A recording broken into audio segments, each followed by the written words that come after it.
আসসালামু আলাইকুম। আশা করি সবাই ভালো আছেন। আসলে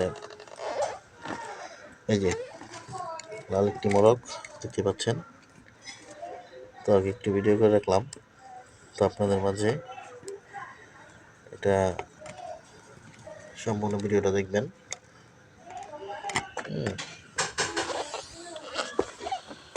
তো ভিডিওটা দেখতে পেলাম এর জন্যই, আগামীকাল এটাকে বলবো অনেক বড় একটি মোরগ ছিল, তাই মানুষ যাতে না খেয়ে ফেলে আশেপাশে দিয়ে, তো এটা কালকে সিস্টেম করা হবে।